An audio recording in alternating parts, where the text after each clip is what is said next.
This meeting is being recorded. So, uh, I wasn't super into this drone stuff, and then Austin, I know you put something in the chat about drones or whatever it is. So I kind of started been looking into it, and I'm curious what you guys think, but I don't think it's like aliens or anything like that. You talking about the big ass drones that are like supposed to be like going around? Yeah, the ones in New Jersey. Yeah, yeah, dude, Yeah, that's yeah. crazy, dude. I mean, I feel like down here in the South, you get them shot. Like there'd be hunters that are just shooting them down. Well, there's definitely that. I mean, that's I thought it was the same thing when that balloon came over. I was like, you know, if it was a little closer to the ground, you'd have some rednecks with some shotguns out there trying to kill it. But someone was saying it was like nuclear, like they're out there trying to find like nuclear bombs and all this other kind of shit. What do you think, Austin? Well, today I think it was the FFA or the FAA, excuse me. Like, so they're going to like start restricting like drones completely over New Jersey, and then there was something else I saw about it. I can't remember what it was. I definitely think they're drones. I agree it's not aliens, but like all the stuff that like law enforcement and stuff's reporting, like I'm willing to bet money, and then it did come out like there was that thing where like I think it was from Congress was claiming it was like Chinese drones. I believe that. I definitely think it's something like that. It's probably like the Chinese just poking around. And we like there was an article I think in 2021 came out. It was like, yeah, most of the stuff people are thinking are UFOs, like these UAPs as they call them now. It's actually just like the Chinese and the Russians just have these like advanced drones that are just poking Yeah. around everywhere now. I So think you that's think more you think likely. you think these are Chinese? Yeah, or Russian, or one of But those if you had two. to pick one, which one would you say? It's the capabilities. I would say Chinese because like there's been some like law enforcement says like the way they act, they're very like they're able to cloak their heat signature to a degree, which to me would suggest like advanced capabilities. So Chinese, but it's also like this is on the eastern seaboard, so that's a little weird. So I would say Chinese, but the location could mean it's Russian, so I don't know. Well, But weren't they I saying would. it was also in like Dayton, Ohio, or something? Oh yeah, they like closed down the airspace over one of the air bases out there. So do you think that kind of still makes it think it's Russian or? I mean, it could be either or. I mean, it could be both for all we know. I mean, they cooperate so much now. I mean, what's the difference? I But think yeah, this is like a. I think this is Russian. I think the motive is there, and I think it's to like spark kind of havoc of well, like like hey, like here's what we can do. We're doing it over your city. Like I was thinking of it, and I was like, it's like it's probably like a Sputnik thing. And like that's one thing that I thought was interesting when the balloons happened. And Josh, maybe you know a little bit more about this than me, but it's like when the balloon thing happened, they were like, yeah, this was like the 10th balloon this year. Like these things happen all the time, and we just now kind of like realize it. one thing I forgot to throw in there, which you made me just think about this. Uh, they started seeing them, I think, like November 18th over New Jersey, which is like the day, like literally the day after we gave the Ukrainians permission to start doing like deep strikes. So that would kind of be a point in your favor thinking it's Russian, because I mean the timing is very like literally the day after we say they can start doing deep missile strikes, all of a sudden these mysterious Well, drones. I've also heard that these things have been happening for like 3 years. Oh yeah, I mean like that's like I said that like the article earlier that there's been stuff for a while like they're definitely poking around a lot, but now this Mhm. is so I think overt and obvious. I do agree. It's like a sign or a signal like hey we're doing this, just letting you know. Would you rather it be Russian or would you rather it be Chinese? Does it really matter? I think so. I I mean either way, regardless of who it is, the fact that they've got very highly advanced UAVs that everybody keeps describing them as like car size. So I mean, they could definitely probably fit a pretty decent payload on them. So it's Yeah. like if they're able to get them over air bases that deep in Well, so undetected. here's what I think is the scariest part. Like, oh yeah, they come off from over in the water, Yeah. and it's like, oh, okay, so like you mean there's a submarine that's out there that's probably just, shooting these things off. If there's anything above the ground, we would know about it. So you're saying it's some high-tech stealthy ship that gets in here and is able to just shoot these things off. So there could be 10, there could be 100 of these, you know. And on that note, the Russians have been producing some new stealthy subs in the last couple of years too. So, Oh, yeah. and I mean, like I said, either way, it's pretty like it's very obviously they're making it so overt to send a signal, and I think the signal is like, hey, if it is the Russians, like I said, the day after we gave them the Ukrainians permission for deep strikes, this start happening. So I think it's kind of like if it is the Russians, it's like, hey, it's like you said, we can get dozens of these over your critical infrastructure. They're big enough to carry a decent payload. We've all seen how drones have performed in Ukraine. I mean, it's a pretty obvious threat. I mean, honestly. So I don't know. I think one thing that concerns me with the drones is I'm like, okay, surely we've got some. Like surely we've got the greatest, best and greatest of these fucking things.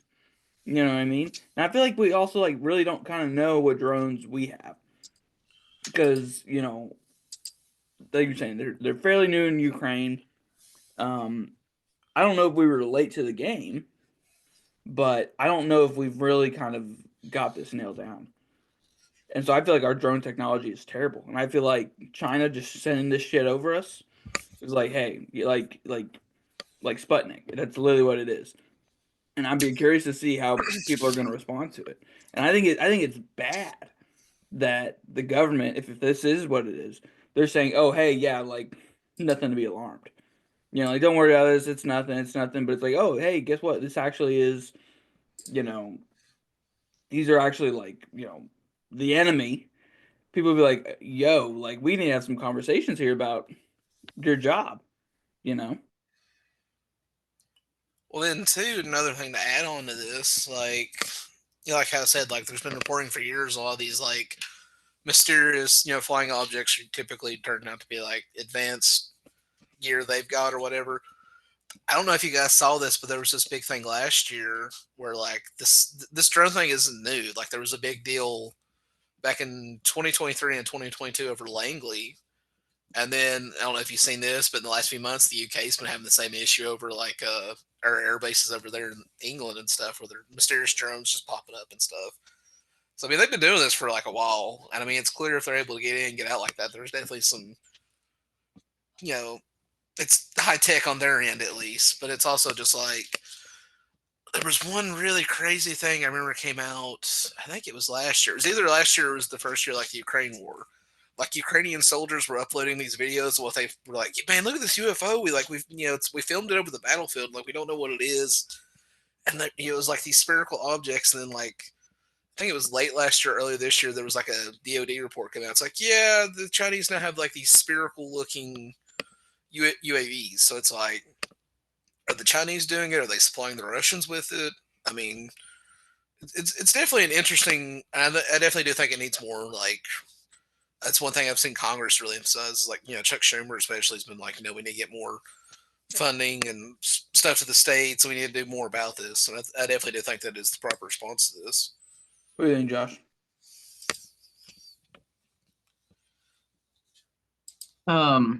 Yeah, I don't know, man. I'm with Andrew here. I want to think it's Russian. So I'm kind of on your side on that one, Andrew. But if I had to pick, I think I'm gonna go China. If I had to pick, for what I would want, because I feel like You'd want China? I think if I had to pick out of the two, I feel like I'd want China right now. Just because we've already dealt with like enough security stuff with them. I mean, obviously through like the apps and phones and all this new like ID crap. It's like I feel like it's like well, it's like they've like what else? We like we expected they were going to make other runs and pushes for these things. So I think in a way it's like it would be more expected if it was Russia. I feel like there'd be way more of like a panic. It's like oh shit, like what's Russia planning now? Yeah. Whatever your all's thoughts are though. I don't know. I mean, I think one thing that Austin said, I think is 100% right. You probably won't even know. Because, I mean, I thought I was reading somewhere where it's like, these drones that are in Russia, they're buying them from the Iranians. and they're getting troops from North Korea. China's giving them, you know, material and everything like that. It's like they're all one. All these fuckers are one and the same, and it's like, at one point or another, they're helping somebody out. They're helping each other out, and I'm like, they're all the same to me with the way I look at it. There's no difference between them.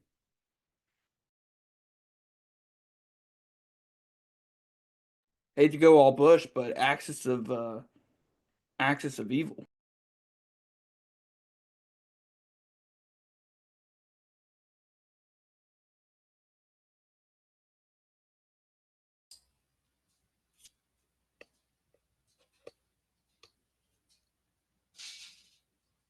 I like how we got really quiet, like that was a really profound statement. No, it was. I'm just fucking tired of this shit. I hate to sound all Lindsey Graham, but I'm just like, I am. I'm like, all these guys are fucking helping each other out. And it really starts to fucking piss me off. And when I listen to people who talk about Israel, I'm like, yeah, fucking go for it. Like go ahead and fuck around in Syria and all these other places. And go ahead and show these Iranians to go fuck off. Same thing within Ukraine. Like, hey, we all know you're helping each other out, and you're all gonna start getting fucking hit for it. So I'm like, you're all the same. You're all the fucking same. There ain't no difference between them. And yeah, that's a profound statement there, Austin. So, if you got any profound statements, let me know.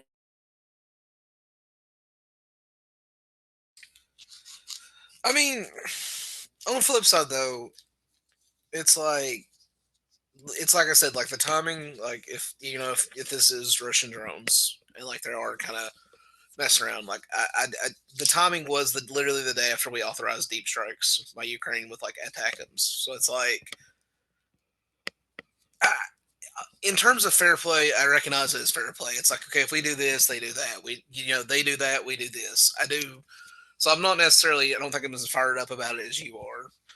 But I Well, do think, and I do think it's like a general point, like, yeah, like they are in their alliance. We've got our alliances. So, I mean, to a certain extent, I kind of expect it because it's just like, oh, I think we're doing worse. that's just how the I'm game saying, is. hey, we're gonna bomb the shit out of you, but we're gonna get all pissy if you throw some planes over us. Like, yeah, like I think it's hypocritical. 100%. You're 100% right, Austin. I'm not defending that. I'm just saying that, hey, like, yeah, these, you know, they're doing stuff, and I'm more curious about what they're gonna do next. I think you maybe talked about this, or Josh talked about this, and they're moving nukes down to Cuba. It's like, okay, like yeah, like we got some shit going on. What was the one I saw? There was one I saw the last few days. I can't remember what it was. Well, two, the really interesting one to me since you brought up Israel, like I've been keeping you guys posted on that thing, like the whole like that situation is very interesting because I don't know if you saw. I don't think I sent in the group chat today, but like Turkey's making some huge plays down there right now, and like They've been doing I that for a think, while. well, they've been doing it for a while, but like on this scale is something completely new. So it's like Yeah. I definitely do think there was some. It's becoming more and more obvious some sort of agreement was hashed out because like they met with like the Iranian president. They've been making a lot of interesting statements. They're preparing to do that big offensive against the Kurds. There's Hmm. definitely something going on there. And I think that's the most active front right now. But like there's obviously stuff going on in Ukraine as typical. But the thing that's really starting to kind of catch my attention is like, okay, Russia's doing its thing, Iran's doing its thing, Turkey's kind of doing its thing. So like, what is China's not really making any overt plays at the moment, which to me is very interesting. There's I think nothing. they're funding it all. Oh, there definitely are. I mean, they're bankrolling the Russian war effort, but like I mean, in terms of like overt, like undeniable, like China's making a play for this or play for that or whatever. Like, Well, you could argue Taiwan, right? Like, they're encroaching over there all the time. South China Sea, like they're oh, for doing stuff sure, too. but that's not like I wouldn't consider that like an active overt. That's more of like a progressive like pressure campaign. But like in terms of like Iran's doing kinetic, like direct kinetic actions. Russia's doing direct kinetic actions. I think it's very interesting. China's, insofar as we can tell, they've not done any like direct military actions. It's one thing to like send your ships around Taiwan on a daily basis. It's another thing if you're like invading a country. Well, so I was going to share this with you guys, but I'm not entirely sure if it's going to play out. So I'd really kind of been into terrorist groups just because I'm like I feel like that's just where like that's now like you were talking about Austin like and I think you said it really good. That's like now a state sponsored like it's all state sponsored. It's not so much ideological. And one of the things I was thinking about was I'm not surprised if we do another Afghanistan Mujahideen versus uh, Russia thing for over in Turkmenistan, with the TPP or whoever they're called, and start funding some of these terrorist groups over there to go ahead and go at China. So I wouldn't be surprised if we start seeing something kinetic there, but you just never know with China how they're going to handle stuff way different than how we will.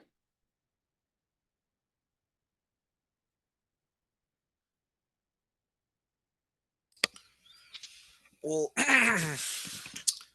what was? Oh, I forgot about this. So I don't know if you guys saw this, but like the stuff in like the Horn of Africa right now is very interesting because Yep.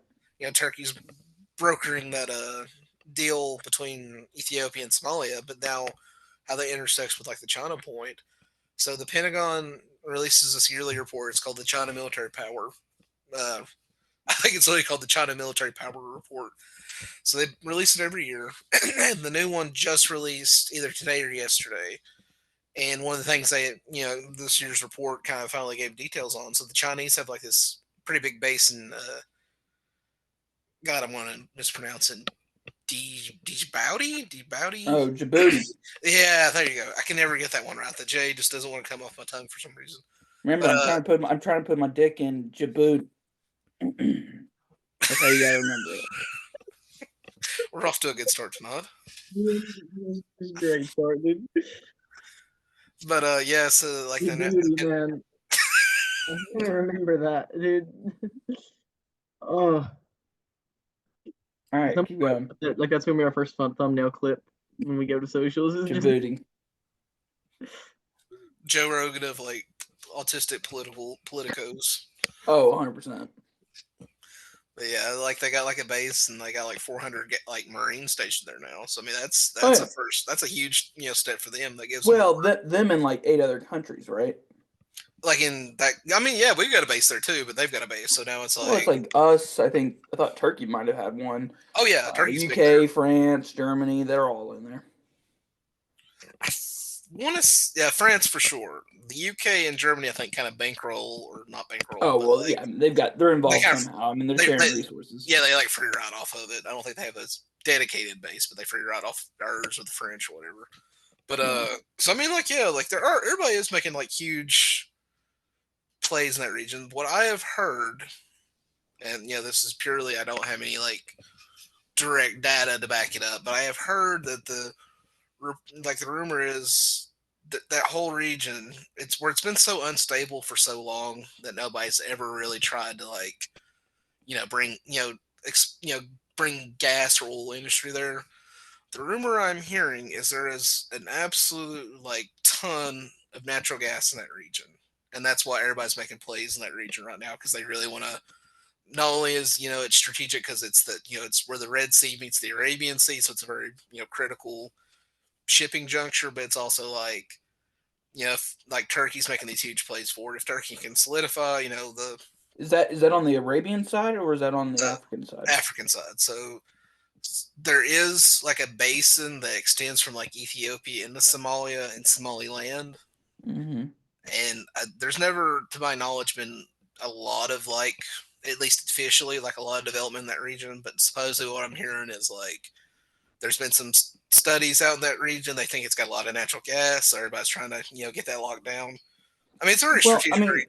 So 100%. I mean, I've always thought this about Africa is the United States has failed the world. I think in Africa and South America. I do not think we are involved as much as we should be. And I think the resources and the alliances that are there and future power projections and who's going to be in it I don't think we've ever capitalized enough on it. And I don't know if it's a racist thing or what, but like we have not done enough in Africa and South America. You probably agree with that, right? In terms of like stabilizing it, or what do you mean? Stabilizing it, investing in it, economically, politically, everything. Oh, the Chinese have definitely really beat us at that. And like, I don't know if you've seen the But we've recent. been there for. But that's what I'm saying. Like we've been there for like 100 years, Oh, and longer than that. we've been the power there in at least 100 years. Oh yeah, I would say longer for Latin America, but like, yeah, it's Oh yeah, like, Latin America. Yeah.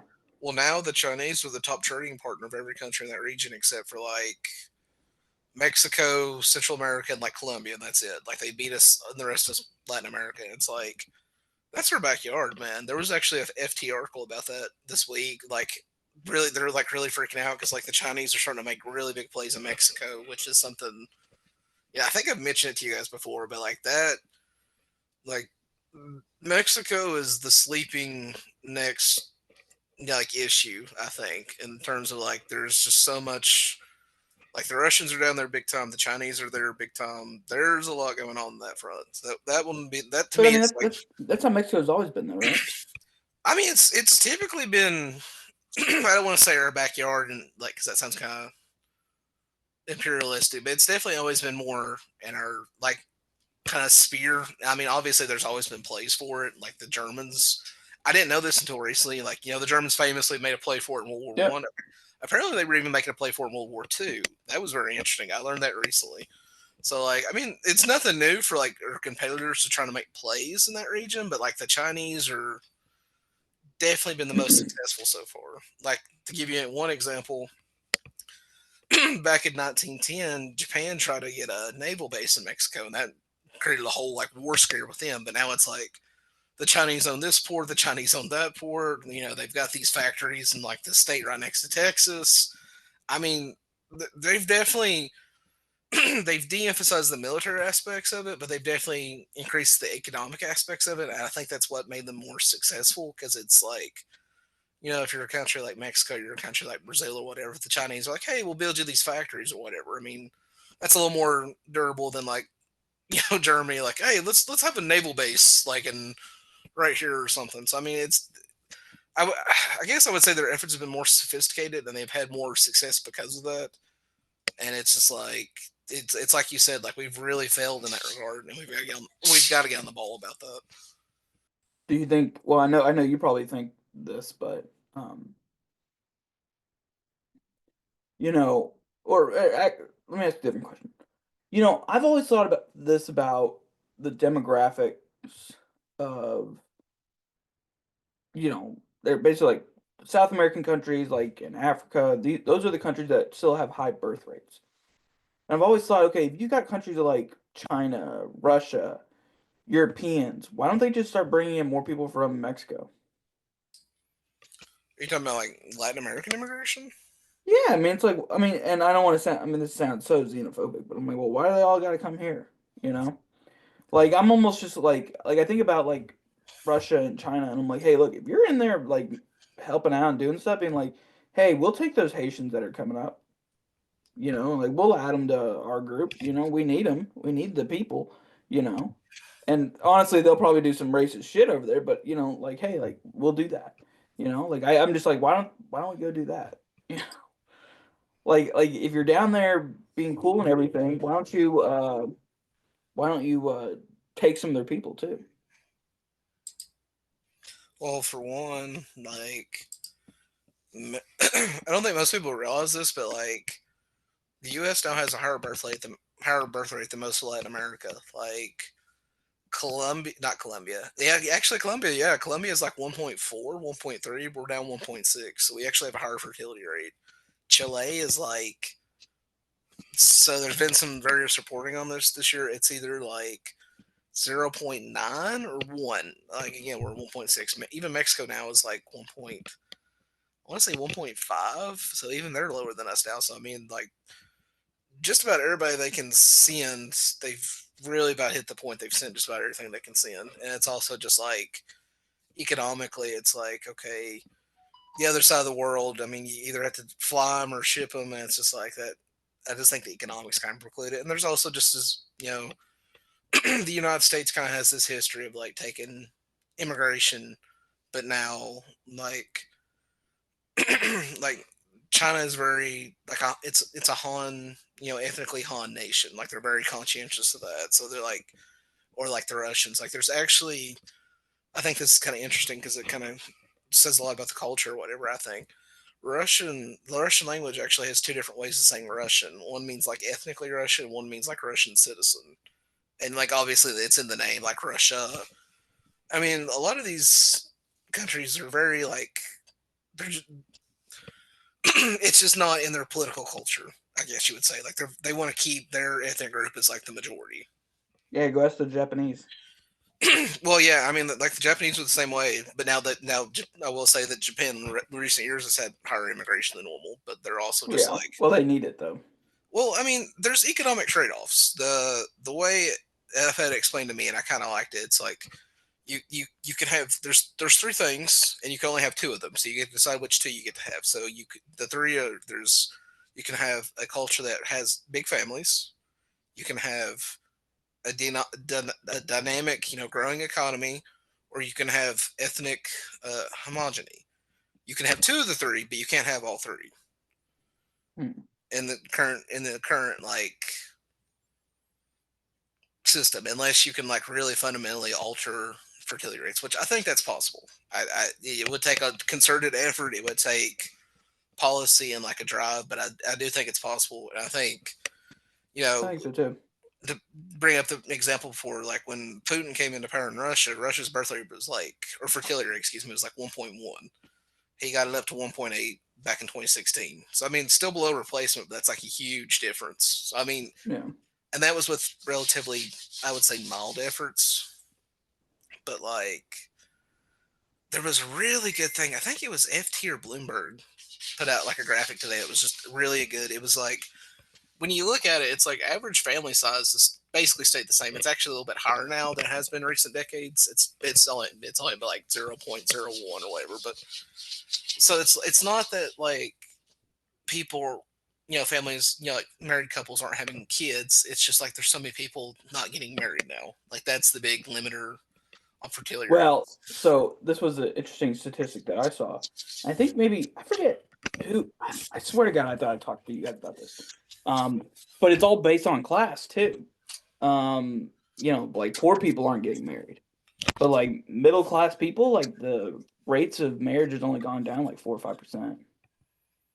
But if you look at like people who are poor or don't have a bachelor's degree or a high school degree, or people who don't have a high school degree, it's like down to like 30. It would drop like 30%. Interesting. I'll have to look at that. I knew with like fertility, it was like the way there has been Well, some. that was marriage, and then obviously it was like they're Okay, saying yeah. some of the fertility stuff was kind of tied to the marriage stuff because like people would be like, hey, I don't want to have a kid, out of wedlock. Mhm. And even though they're like 30 something percent of people are, and if Yeah. anything, it's actually higher for our generation. Yeah, I don't know. Well, It's just interesting.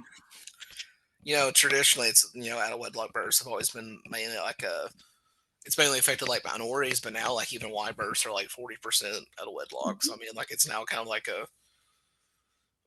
there's so many like I, that issue is just so important, and people don't want to talk about it for pretty obvious reasons. But it's like so many things are downstream of that because it's like there's more than enough research at this point to show like yeah, this is not a good thing for the kids. It's not a good thing for like the finances of like the single parent home or whatever. But it's Well, also so it's interesting you say that because Josh and I were talking about in the last episode about hoflation and how real that is. Dude, And the but it's like I think it's real. I think it's real, dude. And I think there's a lot of changes culturally and simping.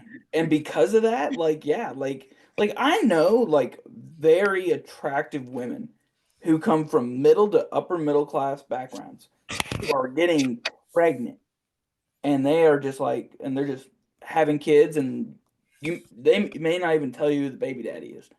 And it's just one of those things where it's like, yeah, this person got knocked up. But like all things like in a normal situation, this person would be like desirable. You know what I mean?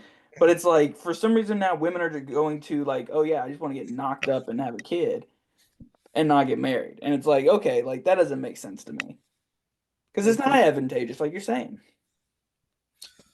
Well, then too, it's just like Oh, and also if they do, it's usually because daddy's got a good bit of money and can take care of them.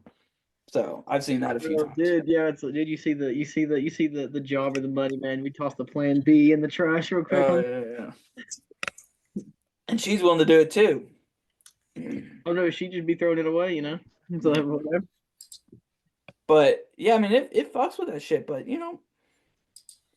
I don't know. Like I don't know how you sit there and you try to convince people that hey, that like having kids out of wedlock and some of these other kind of things is like a good idea. Dude, I don't know how you convinced to get it. I mean, like from where I come from and down here in Tennessee. I mean, I'm assuming you both saw me in Southwest Virginia, Austin, and Andrew. You're also in Tennessee. Like, dude, like growing up, like it was shunned upon. It was like frowned upon. oh Oh yeah, yeah.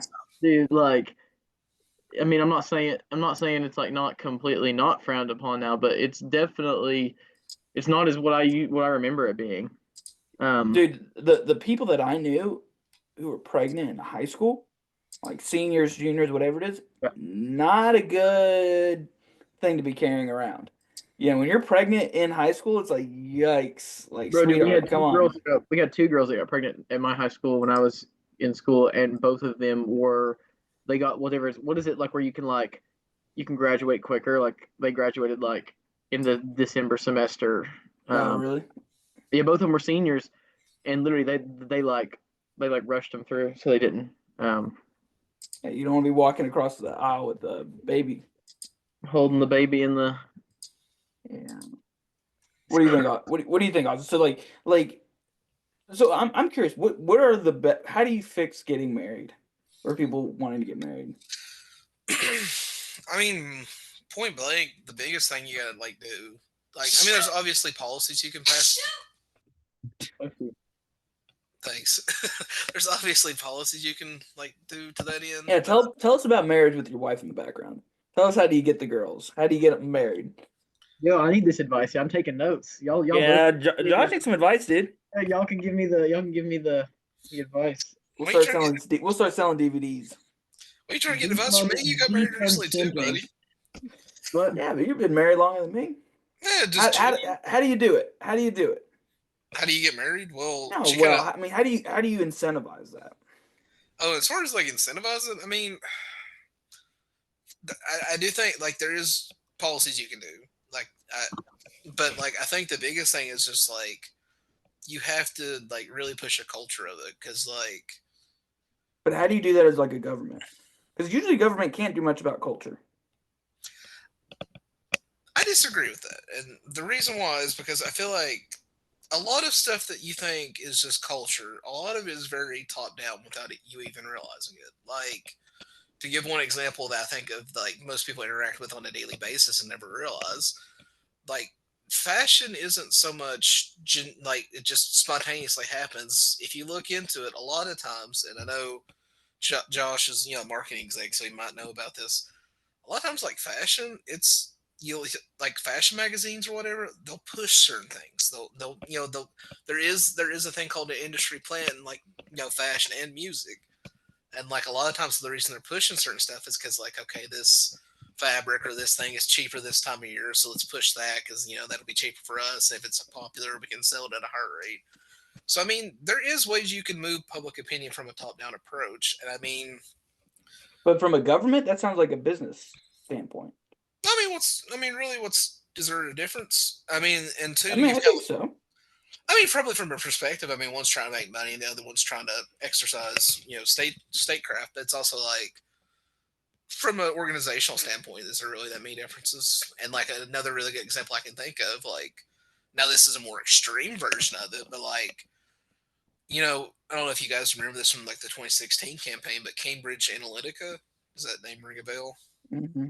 Yep. So their whole thing was like they were basically doing push polling and push ads on Facebook to push people to vote a certain way. And like from the research on it, like that does work. And like another contemporary example to that got a lot of headlines at the time.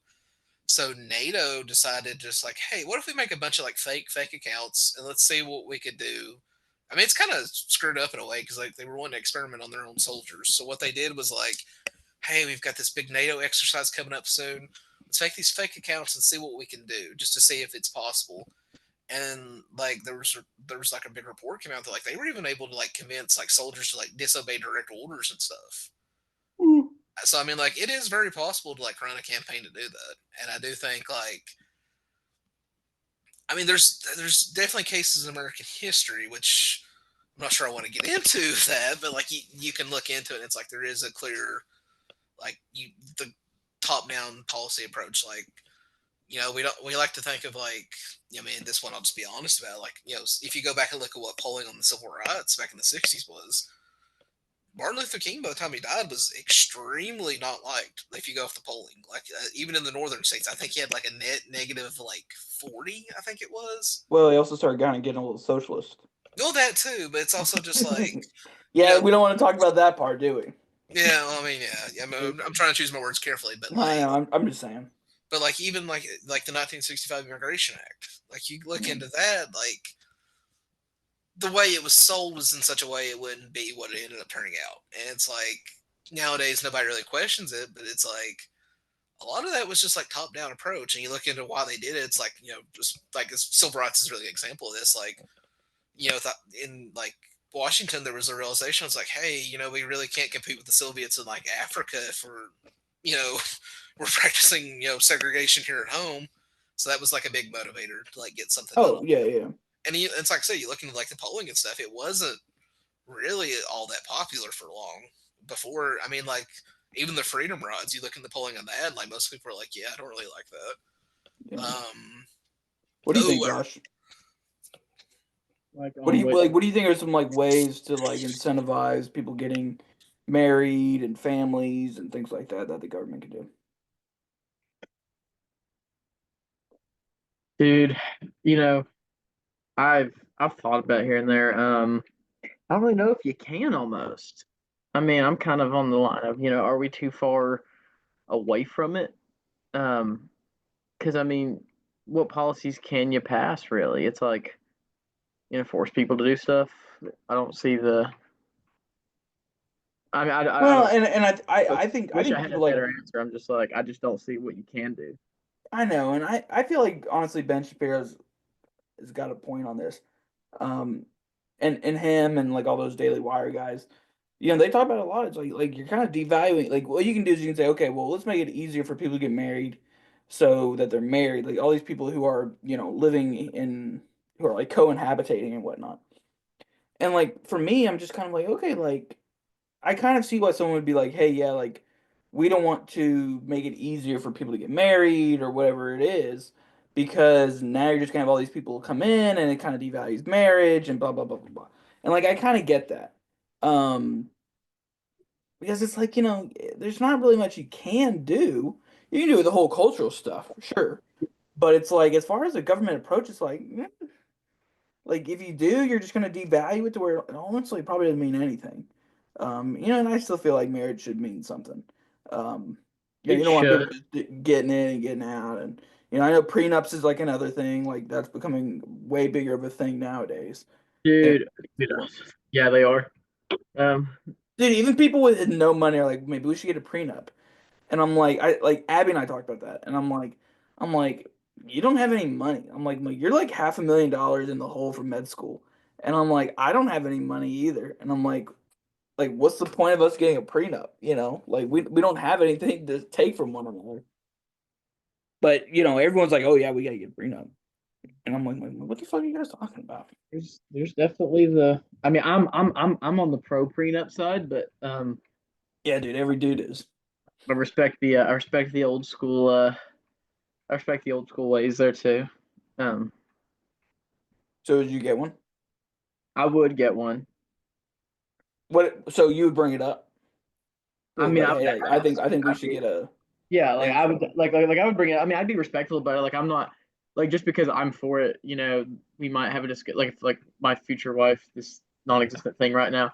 It's like I would definitely bring it up and I'd be respectful about it. But I mean, I wouldn't just like immediately like force it. Like if it's like if she doesn't want it, we talk about it. It's a yes or a no. That's what it is. But I So would. if she's like, no, I don't want to get one. Where are you at on that? Not I a deal mean, breaker. no. I mean, I think it's just worth a discussion. Talk about it. Yeah. I would give my points of why I want it. Let her give me her points of why she doesn't want it, and then go But if from you want it and she doesn't want it, where do you think that resolution could be? like resolution in what like Like, where like, are you like, okay, like, you go with a limited prenup, you don't do it, you just kind of eat it, like, what do you think is like the conclusion that comes out of something like that?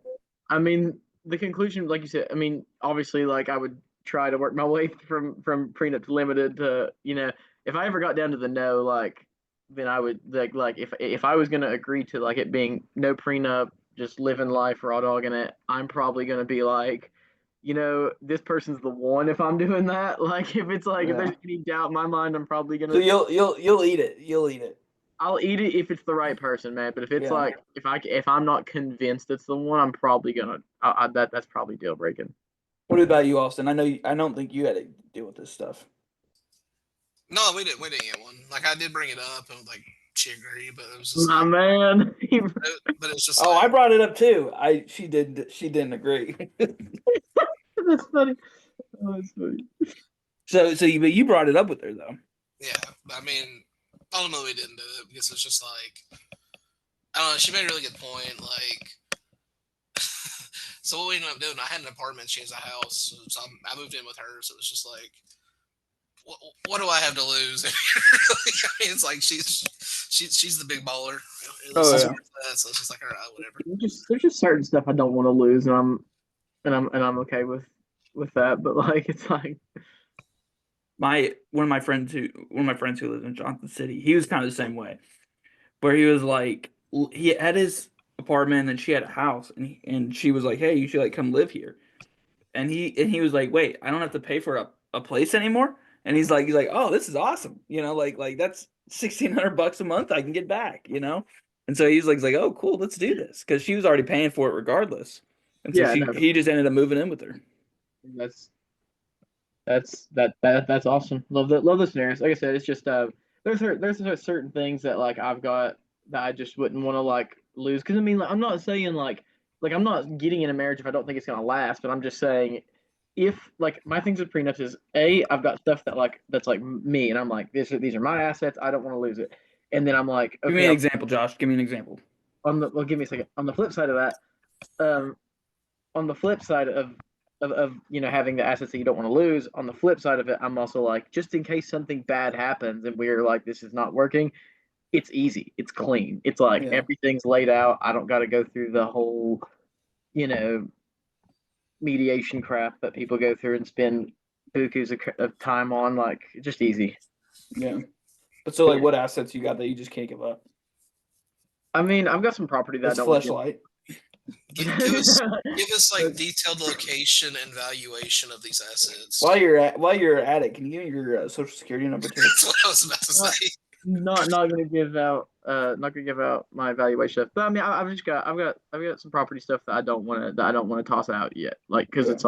it's like just me. Like it's just me on it, and I'm like, okay, like Well, and I mean, honestly, that's kind of where I was at. I was like, with Abby, like, if we got married, if I didn't know her and I had owned something, I would have been like, okay, like, we're gonna do this. Like, if I had bought my house and then, we started kind of dating after I bought it, I would have been like, yeah, like, I want a prenup. Like, yeah, no, for sure. that's a like, I actually have something, and like when I Y'all are doing when I it in a did, good way though, because like y'all been together while you're getting your stuff, which is cool. I think right. that's Well, and sweet. what was really interesting was is that when I said, hey, we're I'm getting this house here. Technically, I bought it before we were, I think, maybe even engaged. Um, and I actually was like maybe I should get one for it just in case. I was like, she didn't put up any money, and so I thought about it. But then when I looked into it more, it was like, because we're probably going to sell this place and buy another place, they're like, it's just going to roll up into the next house, so you don't need to get a prenup for it. And I Yeah, was like, well, I guess that's true. So he's like, as long as you don't get a divorce between October and like April, like, you don't need one. And I'm like, I think we can do that. We don't need to get one. Real. That's some So, real shit. We love yeah, it. it's funny. I was watching Keeping Up with the Kardashians with Abby, and literally Dude, Kim was talking to her hairdresser and makeup person when he was like, "Oh yeah, I'm gonna get married," and blah blah blah, and she's like, "You should get a prenup." And I was literally saying, I'm like, man, if Kim Kardashian is telling you you should get a prenup, you should probably get a prenup. You know? dude, I love I think it was because dude, my last relationship, I definitely had to watch Keep Up with the Kardashians here and there, and I loved how there was I think there's actually a picture from it where like her pantry and it's just wealth, like it's like not even, Oh yeah, yeah. it's just like Everything's organized. like the whole like containers that we're taking from a container, pouring it into these like Yeah. gourmets. Oh god, that's hilarious. So, did I ever tell you guys my kind of weird idea of how I think we'll end up getting the fertility rate back up? No. I think we're gonna end up doing like test tube kids where like it's basically they're gonna take the sperm and they're gonna take the egg out of the people and they're gonna put it together and it's gonna be Like grown in like a bath, you so know? you're saying like they're gonna start taking like from like sperm banks and then like trying to like Well, it'd be like, oh yeah, like me and Abby want to have a kid, so like they go in and take one of her eggs out, take one of my sperm out, and then just make it happen. dude, But it'll you're be right. like in a thing where it'll be able to grow and everything like that. I think that's how it's gonna be because it gets rid of all the shit that people don't want to deal with when they have a kid. You Dude, know. your test tube robot kid's gonna look at you like the I am robot. Well, I mean, that's the only thing is you got to do a few trial runs and be like, okay, is this kid normal or what? Like is he a Okay. little fucked up? Like, what's And then you going want to have on? that conversation. Are you off on it if it's like, well, that's gonna come out like There's your mom has a shitty day, that stuff kind of goes down to you. But at the same time, I'm like, like if you really do kind of go with the uh nature versus reality or nature nature versus versus nurture, nurture? it's like, That conversation. Okay. it's We like can okay, like you can't talk take the nature versus genetics nurture. out there, so it's all nurture at this point. It's 100% nurture. Like he's starting from scratch. And I think people be like, okay, like they don't have to worry about infant mortality or like women having dying after having kids and all that kind of stuff you've seen, especially in minority communities. So I think the government's going to end up getting involved. And I think if you do that and be like, hey, like you want to have a kid, you can do it that way, or you can do it this way. And if you do it this way, women don't have the saggy skin and everything like that. So I think they'll look younger, which means they'll probably be happier. You won't have to put your life on pause. It's just like something you just kind of plan for. And I think people will do it. I think if your kids can come out normal, that people will be like, well, let's go ahead and do that. Yeah, Like why carry this baby around and potentially kill yourself when you can that's a just fair. put in a thing? That's fair. That's fair. I mean, it's a good thought process. Not my like probably not the way I would want to go, but like Well, yeah, I know. I mean, it's kind of it's a little sci-fi, but it's getting a little out there for me. But I mean, but I think that's where it's going to end up. I think that's where it's yeah, going that to too. land. And can we like, dude, honestly, like this is my like extremist view on how to get fertility rate. Can we like start making men masculine again? Like Jesus Christ, dude. You don't Like, like the little femboys? dude, we need some dudes to like start being men again. Like, dude, like I swear to God, like everybody like under our generation, it's a guy is either like confused, gay, or like is going through like some form of just like indecisive crap. Like I'm like, dude, like be a guy. Like What do you think? What do you think, Austin? Are you kind of be an thinking the athlete, same? damn it. No, I agree with that. Like what Josh is saying, that's a really good point. As far as like the test tube babies, I, Yeah, let's get into that. I mean, my personal opinion is like, yeah, this is really bad. I mean, the simplest solution though, honestly, is I feel like this is self-correcting because you're eventually going to reach a point where it's like, you know, the people that are going to have kids are going to have kids. The people that don't have kids aren't going to have kids, and then it's going to come a point to where just by natural selection, in a sense, it's like you're you're going to have a lower base of people because I mean it's obviously going to be to a certain extent. Even if we start having high fertility rates right now, we're like 50 years into low fertility rates, so it wouldn't fix it overnight. Like there's a certain amount of decline that's kind of baked in at this point. But isn't that almost like a social Darwinism kind of going on? Where it's like, Basically, hey, yeah. you have to have above X amount of money to essentially have kids. Well, I don't. I should have pushed back on this earlier, and I didn't because I kind of get where you were arguing from on it, but like to make a point on this, okay, so like you guys just bought a house, right? Yep. Is it probably like what, like a single family home or whatever? No, it's a townhouse. Okay, so it's a townhouse. Okay, so this will probably shock you. Do you know what type of housing in America has the highest fertility rate? They have done like studies on this. Probably like apartments. Actually, the lowest are apartments. The more apartments you have, the lower the fertility rate. The lowest fertility rate for an apartment is like dense, like several dozen units. The highest fertility rate per housing in America is actually a trailer. Oh well, yeah. I mean, no shit. But You got all these trailer trash babies. I mean, yeah. I mean, I know what you're saying. Like, I guess I would have picked that one. You know. but like it's single family home. It's still below replacement, but it's like 1.96. So I mean, it's pretty close to replacement. I Mm. think. I mean, I guess in a sense it is social Darwinist, but I think it's also just like one thing I really love. I think we've talked about this before. Is I love to look at like the demographics. I love to look at like not just like this state has this. Or I'm like, okay, who's having babies? Who's not having babies? There was a thing came out today. It's like okay, like they looked at counties by vote in this past election, for example. Most Republican counties, so like really highly Republican counties, had like a fertility rate of like 1.76. So again, not replacement, but fairly decent by modern standards. Like really Democratic counties were like 1.3. So it's like European to your like low fertility rate. The average Yeah. was like 1.6. So I mean, it's like, and then if you even for like red states, if you narrow it down even more to like, okay, who considers themselves conservative, who considers themselves like religious or whatever, it's like, oh, it's basically a replacement. So I mean, I feel like to a certain extent, it's basically we're going through almost. I mean, I guess there's really no other way to deny it. It kind of is social Darwinist in the sense that it's just like you're going through a bottleneck where people are not going to have kids are not going to have kids, and then the people that are here like 20, 30, 40, 50 years from now, they're going to be the kids, the people that did have kids, and they're going to pass those values on to them, and they're going to have kids. But But don't you think it's interesting that like you would almost be like, oh well, like we want to make sure young like poor families can just because you don't make about a certain amount of money, you can't have kids. So I do you mean, think the government's gonna like kind of subsidize poor people if they're having kids? we kind of already do. I mean, that's basically what the child tax credit is. Yeah, but I guess like that I'm thinking more You're more even like a more UBI. narrowly. You're basically thinking like a UBI or something almost. But yeah, but UBI is a little different. I'm thinking more Well, like targeted, being like, okay, the earned income tax credit basically covers poor, working, middle class, and well, some kind of upper middle class people. But that's kind of where it is. And I'm saying no, like I'm like cut that in half, and being like low class working people, and then just poor people having kids. to throw this out there, that's actually an extremely old idea in American politics. Do you know who first proposed a policy like that? Richard Nixon, 1969, Family Mm. Assistance Plan, he called it, or FAP for short. So that's kind of a funny name in modern sensibilities.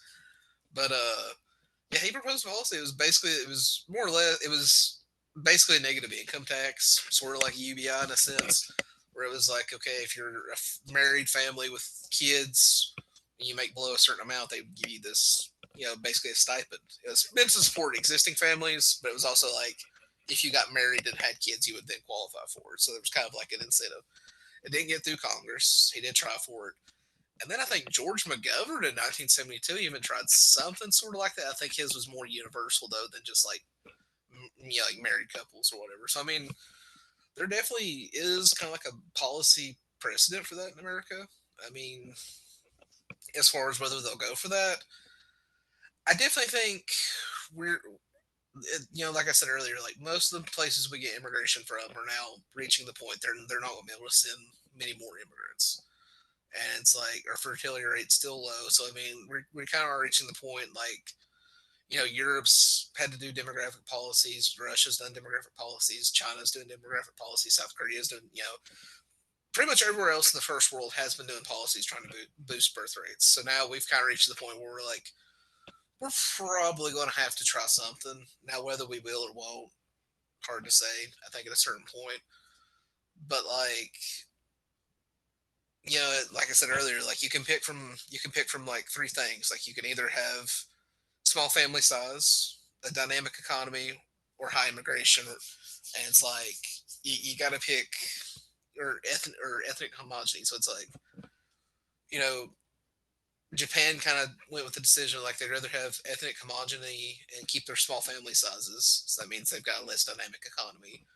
Now, Europe went the route of like, okay, we'll accept high immigration so we can keep a dynamic economy and keep small family size. But it's like you've seen the political consequences of that in Europe. So it's like there's really there's really no good solutions in a sense because it's like you're either going to have to go really aggressive on like social policy to start boosting like fertility rates, which I do think can be done. And like I sent some stuff in the group chat while you guys were talking because I was looking for some other stuff. But at like the end of the day, I'm just kind of like, yeah, this is. I think we would just be better off accepting like, okay, this amount of decline is kind of baked in. There's really no easy solutions to it, so it's better to just kind of ride the wave. And then, like I said, you know, like like I said, American fertility rate's like 1.6, but if you look at like, say, I think like evangelicals are like 2.5. I mean, that's well above replacement rate. Like traditionalist Catholics, so like Latin Mass Catholics, they're like at 3.1 or something, dude. So I mean, like basically, Oh yeah, you get those Polish Catholics. That's even worse. Well, it's to make a funny point about that. Poland now has the lowest fertility rate in Europe. Well, yeah. So it's like, and like, I don't want to get too far into this because you never know who's watching, but like, one interesting thing people pointed up recently is like Catholic countries now have the lowest fertility rates. Mm-hmm. Like 50 years ago, the stereotype was like Catholics had huge families. Now it's like the complete reverse.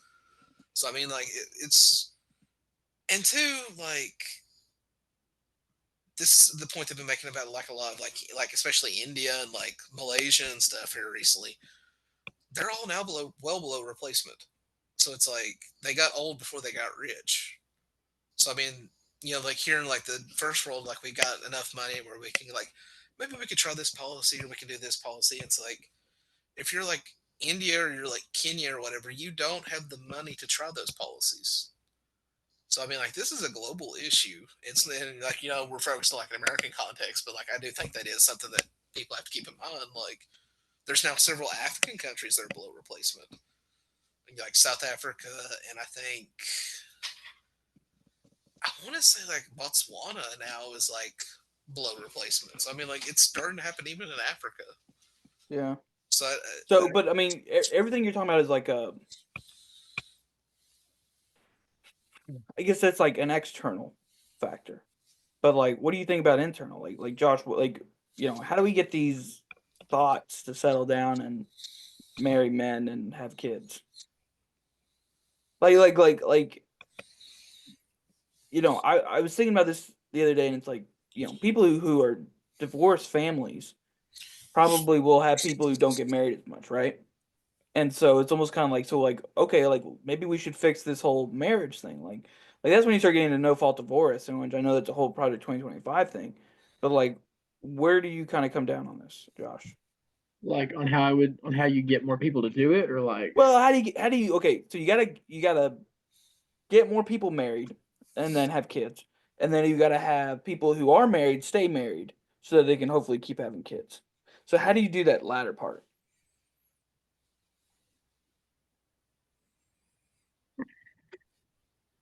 Like I said, I've heard no fault divorce. I've heard fixing all this other kind of stuff, but I wasn't sure what else is there. I mean, you guys know this stuff more than I do. I mean, this is your guys' space. I'm also, by the way, wearing the big man up here. love it, love it. I don't know. Because you gotta think it's really because like, honestly, part A is hard in that scenario. I mean, like getting people to get married now seems hard. So I mean, like, and you're saying like how you get them to have kids and like stay together and all that stuff. Yeah, how do you keep them married? Like I know people who've like literally, I mean, they've been married and they were like, I mean, they're young, but people who've been married, like a lot of people who've been married, they'll either they have kids and they didn't get married, or they get married and you know, they break up or whatever it is after like a year, or they get engaged and never actually get married. Like that happens a lot too. That does happen a lot. And I mean, there's people that I mean, I've seen multiple instances of it. You get people that are very happy like co-parenting, and have no issue with that. I mean, there's that like people that aren't married. I don't know. I mean, like the way I've seen it is just like a cultural thing. Like down here, like people don't really talk about like how do you stay married and all that crap. It's just like you get married and for the most part you stay together, have Do you think kids. it's a male? Do you think it's men's fault? I think it's six one half. You think it's what? I think it's six one half. I think it's both. Oh, I think both are the issue there. I think it's both at fault. I think we've seen. I think the men's side of it is kind of putting your stuff on your stuff and doing your thing. The women's side of it is the independence. The independence has become a thing. mm-hmm. Um, so I don't really think it's necessarily one species fault or the other, or one gender's fault or the other. So like, but like that. But let's talk about the independence part. What is with the independence? Like, like I think it's really almost kind of dumb. And you see this a lot now, and people are getting memed about it, where it's like when you've uh you know working girly too much, or you know you if you listen to the feminism too much and you got a job and now you're sitting here working instead of being a stay-at-home mom, like I think about that sometimes and I'm like, I feel like it's almost kind of like we've gone a little too much and now it's kind of like, oh, we're gonna have the self-correcting here. Dude, I think Um, it's some article one time. It was like as a female wrote it, is like how to get a top floor corner office in a man's world. mm, Um, so you know, I think the stay at home mom thing went out of like, I think it kind of went out probably 20-ish years ago. Um, I mean, I'm sure there's people that would love that, but I think it's the practicality of it is overall the independence. The independent thing has kind of came into the fold, and everybody is like, you know, I don't need this. I don't need a partner. I don't need a spouse. I can do this on my own. I think that kind of comes into the thing was just the change of putting them into that working thing from a couple generations ago, and it's just gotten bigger. yeah. What do you think? What do you think, Austin?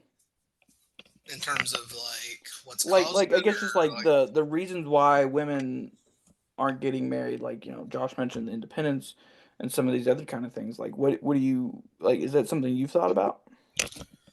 well, yeah. I mean, I Like can. we've like almost feminism has gone too far, and now it's kind of gonna have to correct itself. Well, I think again this goes back to what I talked about earlier. Like so much of what we consider social change is really top down, and like one of the big things that was pushed in recent decades. I agree in general, but like also in particular, like one thing that's been pointed out is like if you look at college attendance rates now, like women massively Hmm. outnumber guys going to college, and it's like okay that that's good for your career prospects and everything, but it's also just like you're spending at least 4 years. You're young. You're just call it what it is. You're probably your most fertile years, and then like if you're going for like a specialist degree, you could be there for like another four, or like another four on top of that, or even eight. Cough cough, being a doctor, cough cough. Yep. Uh, it's putting you in a position where it's like there's that kind of thing, and there's so much social capital now on like you need to go to college and you have a career, you need to do this and that. And it's like that puts pressure. I mean, that takes time, and I mean, it's like just being brutally honest about it. Like by the time you're in your mid 30s as a woman, you've lost most of your fertility. I mean, just being brutally honest about what the science says on it. Like I Oh think, yeah, Yeah. dude, the biological time clock's a thing oh there. yeah, like I by the time, mean, But let me say this. Everything you guys just said is 100% there, but it almost seems like it's like, okay, we got to get women to, and this is the issue I have with all this is like, okay, women have too much independence, so we need to get that back to where they have less independence. You know what I mean? It's like when you say that, it's like, yeah, that doesn't sound like super great. You know what I mean? you gotta be careful there. I'm not gonna be the guy that's like, take it away from. Oh, Just but I mean, I know there are some women who like they want their husband to cut their steak for them. You know or what I mean? Like, doing like almost like babying them, and Bro, they're just like oh, whatever he wants, whatever he says. I'm just trying to find a girl that wants to pick me up at the airport, bro. That's that's She want to pick me up and drop me off at the airport. that's also real. I What know do you this, think? I What know do you this think, is Austin? like super crazy, but like we talked about. I've mentioned it before, and while we've been talking, I've been like looking it up again because like I was trying to find like stuff because I've been sending articles in the group chat, so you guys can read after this. But like probably the most successful example, like boosting the marriage rate, is Hungary. I mean, they've like doubled their marriage like rate in the last like 15 years. So I What mean, they like, do? well, from what I'm reading, for one, they did like a bunch of economic policies. Like one was like if you got married, you got like a certain amount, like a pretty fairly high tax credit, and then if you had kids, you got like loans that you could get like forgiven based off the amount of kids you got. Hmm. But there's also like one of the most basic things they did back in 2010. They amended their constitution to be explicitly like pro-marriage, like really like endorsing the idea of it. I mean, I know that sounds really stupidly simple, but like so much of like policy to it, and I want to keep hammering home on this because I think this really needs to drill it down. Is like so much is top down. It really, in my opinion, it really truly is, and there's I think a decent amount of evidence for that. So it's like if you are as like a state, in case of Hungary, like making the case of like, hey, marriage is important. We're going to defend marriage. We're going to support marriage. Like we're going to be we'll I mean, just call it what it is. We want to run pro-marriage propaganda to really get it out there. I mean, there is a lot of evidence, like propaganda, like sophisticated. I mean, like Propaganda. not ham-handed stuff, but like you can do successful propaganda campaigns. Like one on the topic of fertility rates, like in recent years, Denmark ran a bunch of like pro-fertility ads, and it didn't boost them to replacement by any means, but it did noticeably increase their fertility rate by like running these like call it for what it is, propaganda campaigns. I mean, like you can motivate people to like do stuff if you have like a clear policy to do so and desire, and you really stick with it. I mean, you can't just be like, yeah, we want people to get married and leave it at that. Like you got to actually be with it. I think that's one thing Hungary has done successfully. And like I said, they did pair it with like economic incentives to like, hey, get married. But like, there's just So, but let me ask you this question from a policy standpoint. Like I've got a boss, and she's got 2 kids. She just told me I think it's gonna cost like $3,400 a month because both of her kids are between 0 and 4. It's gonna cost her $3,400 a month in childcare, and it's like okay, like, and I know fixing that's not gonna do everything. You really kind of have to have a push and a pull on that. But it's almost kind of like, okay, but like when it comes to that, like why is it? It seems like neither side is 100% like we're going to be pro family. Like I feel like the Democrats are like, okay, we're going to make it cheaper and easier on you to have the kids, but then the Republicans are like, okay, we're going to push policies that are going to make you want to have the kids. Why do you think, Austin, that there's not a group that's like trying to advocate both? I think there's institutional, structural, and I do think there is. I mean, there's factors in that regard. I think, and there's just an overall problem with like mindset. I I don't want to sound too conspiratorial, but there is a truth to the argument. Like I've seen this for everybody from like Marxists make this argument. I've seen like I think Ayatollah Khomeini even made this argument recently. Like there there is kind of like an institutional thing into our economic system where it's like it makes more sense. We live in a very like short-term thinking society in a sense, so we'll put it like that. There's more sense for like, hey, businesses like, if we would rather women have a career, so I mean that's more work, that's more labor for us. We'd rather them not have kids because that means that means more disposable income, and it's like even down the line, like if they don't have kids, well, I mean, that's still another business opportunity because it's like they'll need long term care when they get elderly. They'll need this or that. So I mean, like I do think there is like a structural factor into our economic system that kind of like at least in the modern version of it, this disincentivizes marriage formation or family formation. And then too, I think there is like like so many things in America, and I can't hide it anymore. Like boomers, it really Yeah. does. A lot of it really does come down to boomers. Like there is kind of a mindset of like, oh, you should just get married because I did it in like 1967 when I bought my house for like 2 quarters and a Yeah, gumball. I know. Yeah. Like I think, and I mean, like you got to think about like the average age of Congress is what, like 71 now.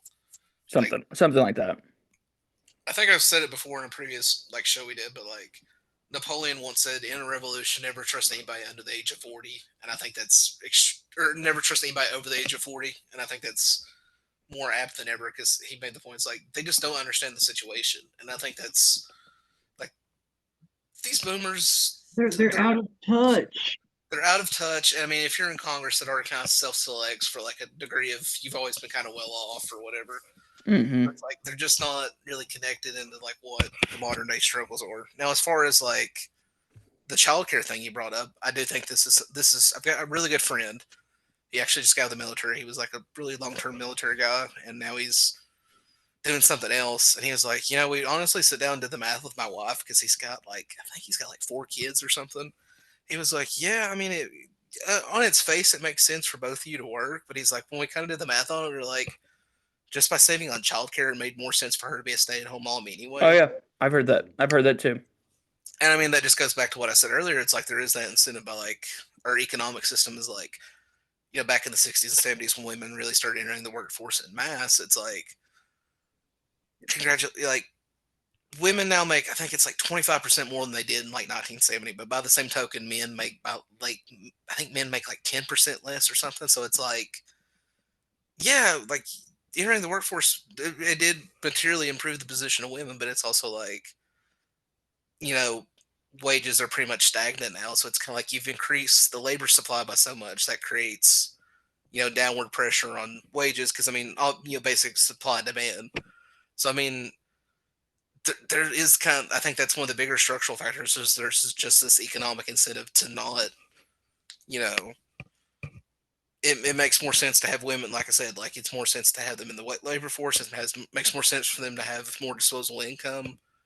And I mean, it's very short sighted thinking because I mean, you're seeing the trouble with that today where there's just not enough people, but it's also just like we live in a very like short term thinking society, at least since the 1980s. I think the time horizons have really decreased. And I think this is kind of the most drastic example of that, but nobody likes to talk about it because it kind of hits on so many things that like it's like you said, like you don't want to be the guy that's like, yeah, I think we should take away women's right to vote. Take away independence from Yeah, women. and that's not really.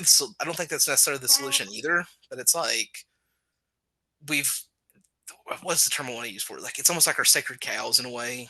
In a sense, it seems like you're encroaching on those, even though you're pointing like.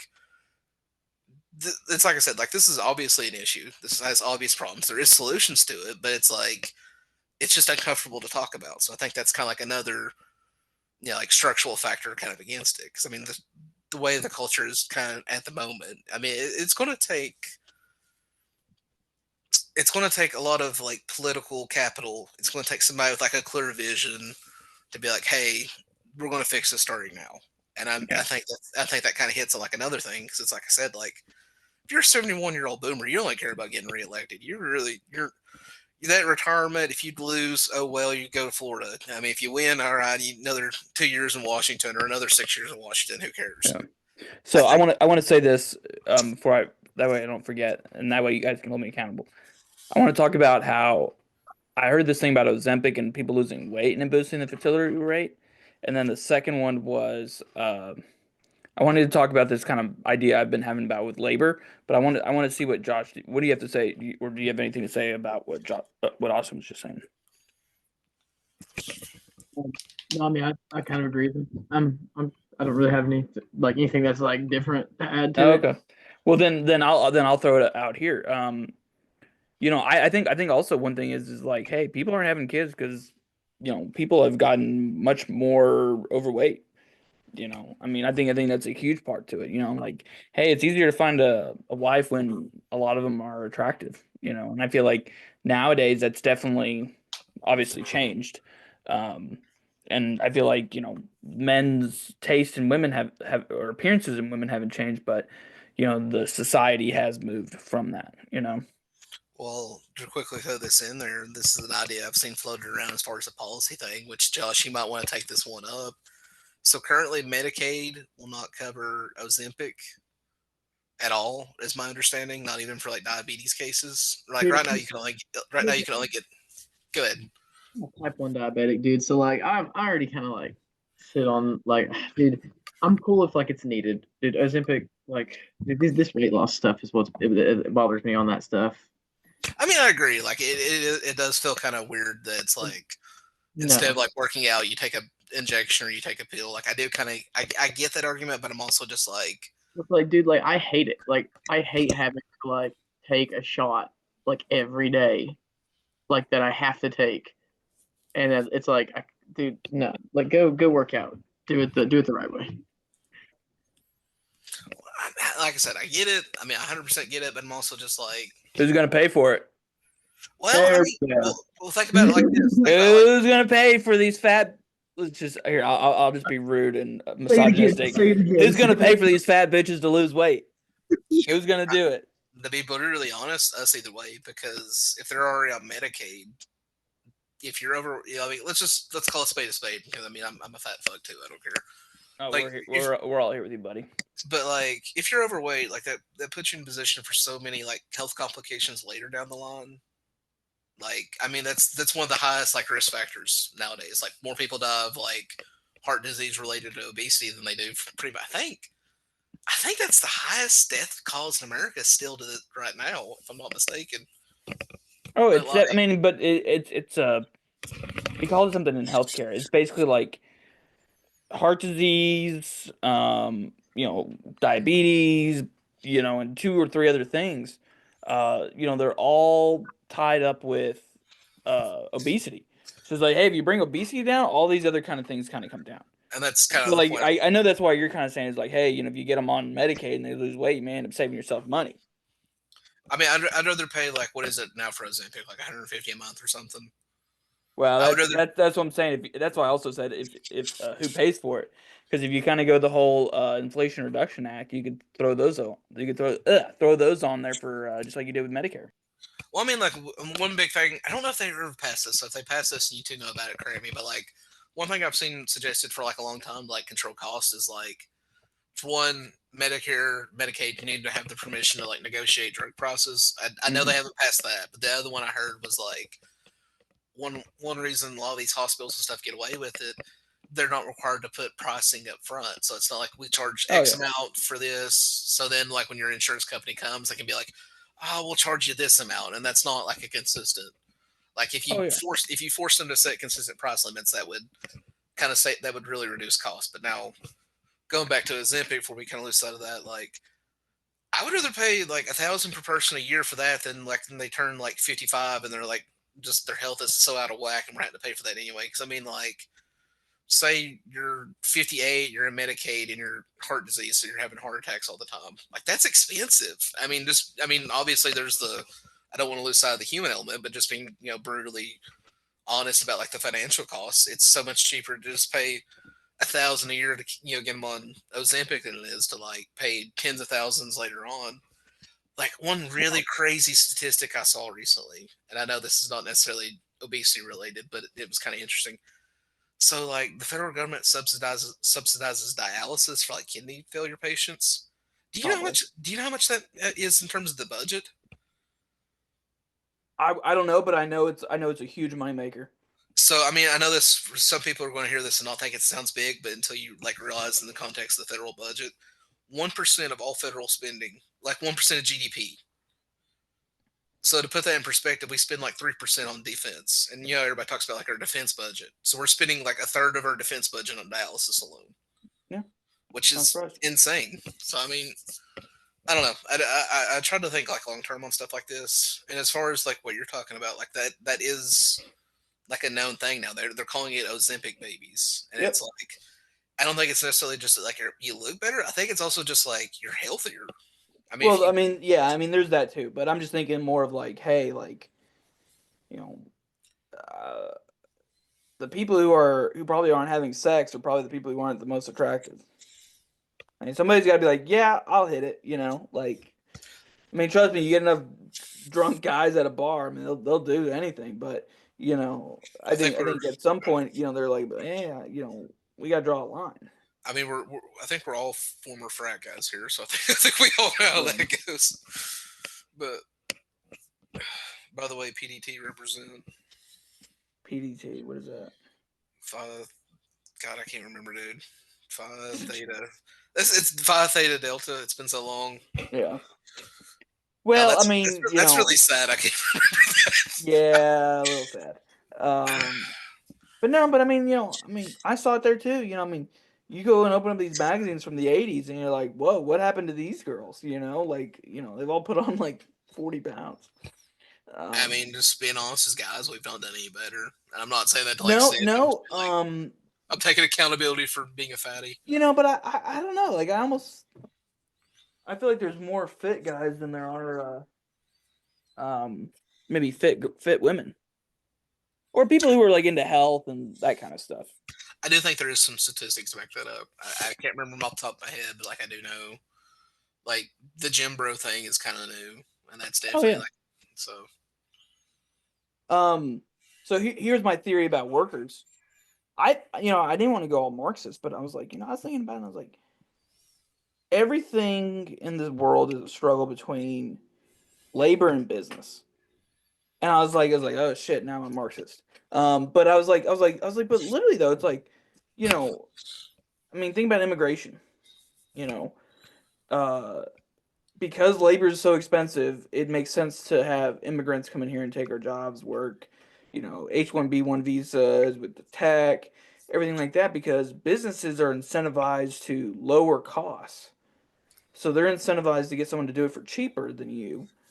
But you're incentivized to, if you want to take the most money home, to, obviously have a higher wage, keep costs low, and things like that. And I was like, that just seems like every kind of argument goes back to this labor versus this proletariat versus bourgeoisie argument. And I'm like, God damn it, that's not really what I wanted to think about.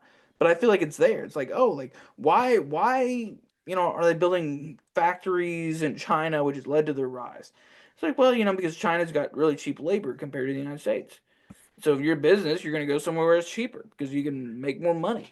And it's just like this constant battle, and it seems like everything ties into that. And the way you could fix that now, since you brought up the Marxist angle, I gotta make this comment before I forget it. So most people, like especially your average like modern day Marxist, doesn't know this, and it's kind of funny because most of the post Marxists I know are like very hyper aware of it, and they kind of make fun of it.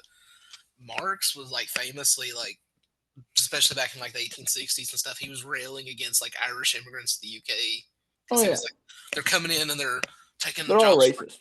Oh yeah, I mean like, and funnily enough, one of the other things is like back during like the Mexican American War, Marx was like hugely in favor of like the U.S. annexing Mexico. He was like, "Oh yeah, I think that'd be a benefit to the world if they annex Mexico and stuff."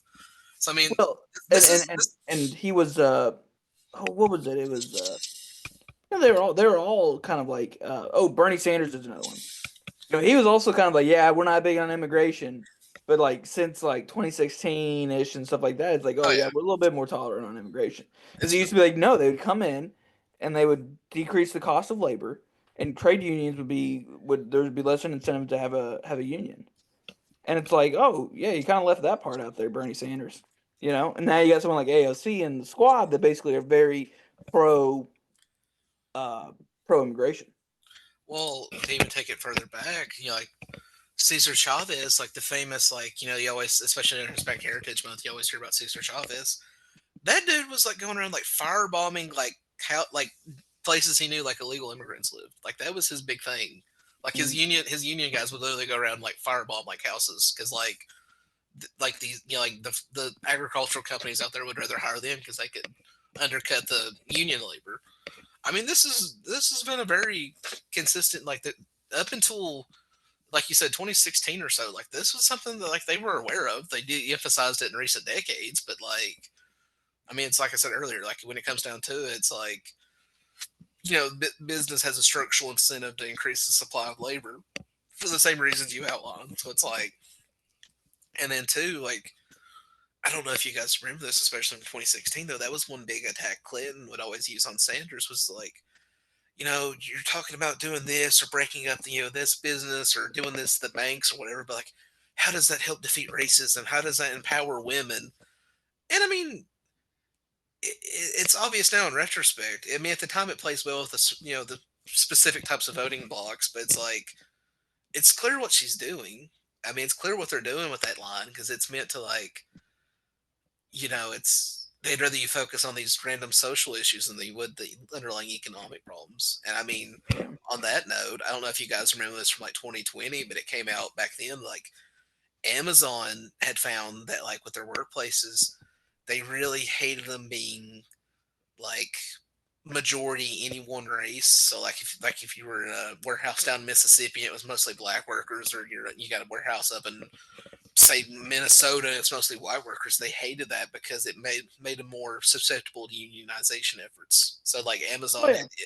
Amazon had instituted policies specifically to like like their DEI stuff. That wasn't just like, oh, we want to be responsible corporations. Like there was economic motives behind that. They had done their Yeah. research. They found like, okay, if we can, if we're 30% black and we're 30% Hispanic and then maybe 20% white or whatever, like that would prevent them from unionizing.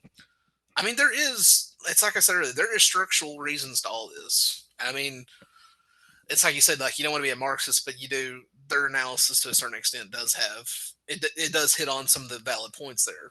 I mean, like Yeah. there is the incentive to increase the labor supply. There's also the incentive to like, I don't want to say necessarily because it wouldn't be accurate, like say like, oh, they're in favor of racism, but it's also just like I said, like they did their math, they did their studies, they found out like I said, especially in the case of Amazon, it's like we don't want it to be any one type. So I mean, like there is a it really does. A lot of it does go back to economics. It really does, I Yeah. don't want, but I don't want to downplay culture because like the two are intertwined in a way, in a sense. But like like they'll push this one social policy because it'll benefit them economically later on in that kind of sense. But So Josh, what do you know anything about this about Marxism or any of that kind of ideology, or you kind of gone down those rabbit holes?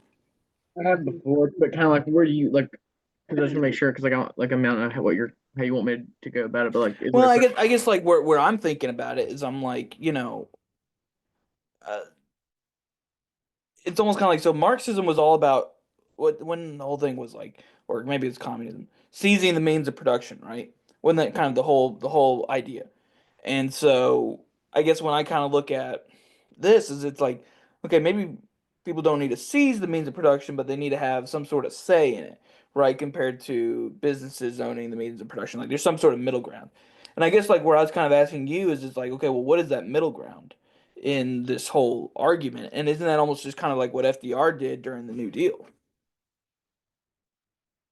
yeah um Because that was the whole thing, was you basically created this agreement between labor and business, like, hey, we're gonna meet in the middle here for the most part. yeah I think you can go down all the ideologies there with it. I don't really have too much on it really. It's just like I've gone down the rabbit holes before. Um, and I mean, it's just I feel like especially lately, I feel like the term in a way is used correctly, but I think it's also kind of been loosely used, like Yeah. um, towards like politicians and stuff. Well, I know everybody throws it out nowadays, like, oh, Yeah, I she's a mean, Marxist. it's like Rhino. It's like the second you don't vote for something that's like ultra conservative, you're a Rhino. Yeah. Um, I don't know. It's a that's one of those holes where that's not my expertise on discussions, but you know, Okay. Well, what do you think, Austin? in terms of like, I guess just like where do you like, because I guess where I'm trying to go with this is like, okay, isn't it interesting that for the most part progressives, or the Democratic Party, at least since FDR, like that's kind of what they've been in favor of, right? They've always kind of been more towards the, hey, we're trying to give more of this economic power and wealth to the people than it is in, say, the Republican Party.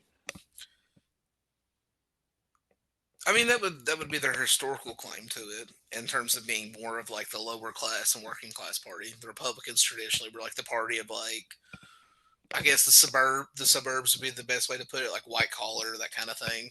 Mm-hmm. But as far as like where they are nowadays, like I mean, it's like I said, like 2016, said Bernie was talking about like breaking up the banks and stuff, and Clinton's is like, well, how will that empower women? Like, I don't know, like maybe by like financially helping the entire country, but it's like that whole like the whole like late 2010s like social justice and like I feel like it's kind of receded recently somewhat, but it's still kind of it's obvious that sort of still whole like I guess woke, for lack of a better term for it. Like that whole thing is still kind of there. I don't think it's as powerful it was a couple of years ago, but still, I think that whole push like was like especially in like the mid 2010s and stuff. There was like a wave of unionization starting. Like unions were starting to like really come back in the 2010s, and then all of a Mm-hmm. sudden you had that, and then you've had this or that issue. It's like, and like I said, like Clinton was pushing that angle on Sanders, and I mean, and then keep in mind what I said earlier about like the way Amazon was running its stuff. I think a lot of this was meant to kind of like for lack. I mean, I don't want to sound conspiratorial, but I don't think it's you can look and see who was funding what, and like I said, like all these corporations had like DEI initiatives and stuff. It's like a lot of this really was just to kind of like confuse, distract, and divide people.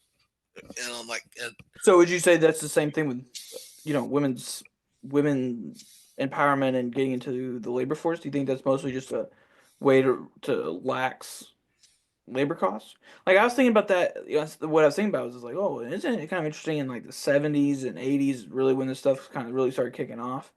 And I was like, well, isn't it interesting that that was just kind of around the time when we had all this high inflation under Nixon mhm. and the beginning of Reagan, and essentially, hey, you want to cut inflation? Okay, well, cut labor costs, Oh yeah, and like do that and kind that's, of stuff. And so, like, okay, like start funneling women into the workforce. and that's when like unions started like really Hmm. struggling too, and like peak like that was when like industry in America kind of peaked as well. I mean, Yeah. there's so many like But I guess like, and this is what frustrates me is like, okay, we say all this, and it's like, well, who's kind of like immigration? Like, okay, that's gonna be, uh, you know, Democrats usually used to think, hey, we don't want any immigration. Um, but I guess I'm just kind of thinking like, okay, well, wouldn't you say Republicans are like, hey, we don't think as many women should be working, and we want to be anti-immigration. So wouldn't they kind of be almost in like, hey, we're trying to get back to kind of removing these groups from the labor force, and then obviously hopefully boosting wages and things like that. And then you kind of go back to what that normal household is. But it's just kind of like, well, which way is kind of the right way to go on this? well, make a quick point on that. Like, I don't want to say the Republicans are for that because, like, and I say this as somebody from the right, but like, the thing I always go back to with this on people, it's like, back when Trump won in 2016, he had the trifecta for 2 years. Hmm. They didn't get the wall done. They didn't get any of the restrictions he had talked about in the campaign trail. And like the reason for that, just being blunt, a lot of these Republican representatives and stuff, especially like I think it's more of a thing out west. Is like a lot of these agricultural corporate companies and stuff. They don't want to lose that labor supply. They don't want to Hmm. do that. They don't want to deal with that. And it's like I think that just goes back to like there's so many like economic incentives to keep at least in the short term like the system we have in play because it kind of works to their advantage. And it's like I said though, it's very short term thinking, and we're starting to kind of see the results of that because it's like I said, like sources of immigration are starting to dry up. But at the same time, our fertility rates are down. So it's like, it's not a problem now, but 10, 15, 20 years from now, we're really going to be feeling the effects of like the, population crisis. So Josh, let me ask you this: do you feel like AI and automation is almost a response to now the lack of labor that's in the world? Yeah. So like for example, and I mean I see this with my company, like, hey, labor costs in the United States are so too high, we're gonna go to Mexico. And do you almost think like almost kind of like that next step in globalization is that, oh, Yeah. we're just gonna make everything automated and Yeah.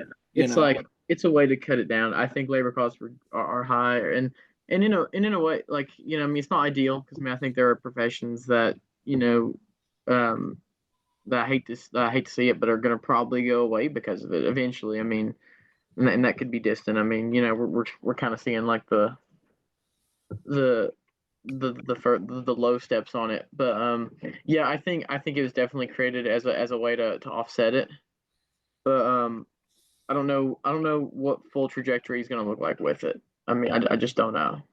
I mean, So, but what do you think? There's going to be any policies that are like if you're thinking policy wise, what would you do to kind of first implement to kind of reduce or like to kind of keep obviously labor costs high, but almost to kind of lower what like to kind of almost like the real take home pay to increase. Like what would be some things that you would look at? Like obviously, like, hey, we're gonna need to lower inflation and we need to start doing labor unions. Like, what are you thinking? you're saying, like so, like people that How are do you how would you increase real take home pay without I guess how would you increase real take home pay and then how would you use manipulating the labor market to do that? um. So obviously, I mean, yeah, you got to lower inflation. That's got to happen. Um, that I think a lot of it kind of, and Tennessee has a pretty decent model on it. Um, with like the no state tax, like we don't have like a state income tax. Hmm.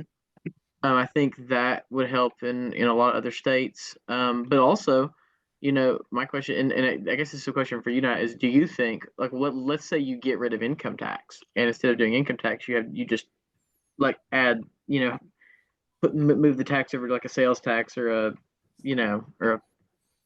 fair tax kind of thing. I think the term you're looking for is a VAT tax A flat tax or a fair tax, something I can't remember what. or VAT, the VAT. Yeah, that's what it is. I was looking for it. So so here, I'll answer your question, and then Austin, maybe if you want to say something. Yeah, First off, I know you can make it, you can earn a ton of money from that. But the second spending issue, money from what? if you did like a VAT, uh, Yeah. No, um, but I that, guess where I'm just thinking like, okay, like yeah, you can earn a lot of money, but yeah. I know what people are gonna say is they're gonna be like, well, that's just gonna affect disproportionately on poor households